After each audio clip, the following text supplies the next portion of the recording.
unrepentant, there will be no peace. And when someone says to me there should be a ceasefire, why isn't the first words they should release all the hostages? That should be the first thing.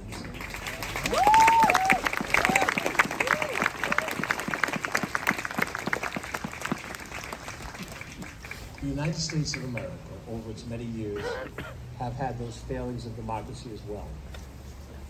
When we first became a country, we practiced, in fact, genocide against the Native Americans. That's true. We enslaved African Americans for 250 years on this continent, followed by 100 years of Jim Crow. We treated women as fourth-class citizens at the outset, and we upgraded them to second-class citizens when they got the right to vote. But this is still not a country of equality. Does anyone believe that the world would be better from the river to the sea if the United States of America ceased to exist?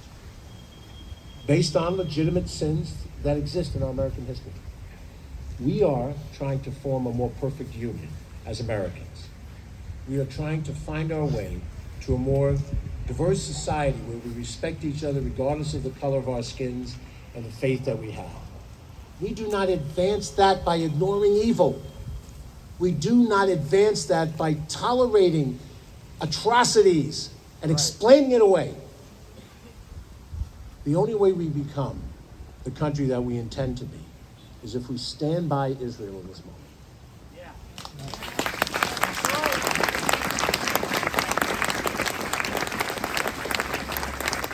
There's a resolution in Congress that says Israel is not a racist country. Why every Congress member didn't vote for that, I don't know. But what I do know is when I look at the list of countries in this world that have the greatest amount of human rights violations, top of the list, Yemen, second, Iraq, in the top 10, Egypt, Syria, countries in sub-Saharan Africa, countries in East Asia, not Israel. So let us be honest. This was a vicious attack on the Israeli people. It was meant for terror no different than what happened on 9/11 in the United States. It was meant to make people be afraid, and our response as Americans was the most unified response I've ever seen in my 70 years after 9/11. That's the response I want America to have today. I want us to be unified in identifying this is evil, and we will stand up against that evil. Over the long haul of time, history will prove us right.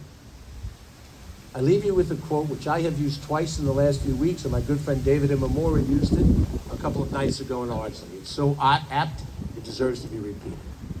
It is from the book of Ruth, and it was quoted by Harry Hopkins to a dinner party in London at the time of the London Blitz, when Winston Churchill was concerned as to whether America would get into World War II and help save the British democracy when it was the only democracy standing in Europe under the Nazi onslaught.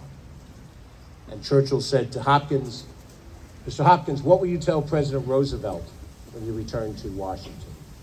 And he said, I will quote from the book of Ruth, "Whither thou goest, I will go.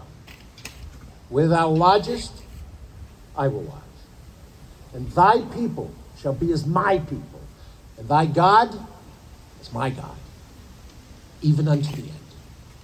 Even unto the end, we stand with Israel, because it is right, they are victims of evil, and if we tolerate evil in any part of the globe, evil will come to our doorstep. Let us be prepared for a difficult time ahead, and let us be prepared to do what we know is right, and that is to stand with our brothers in Israel and to work for a better future, but also to fight evil and not accept evil.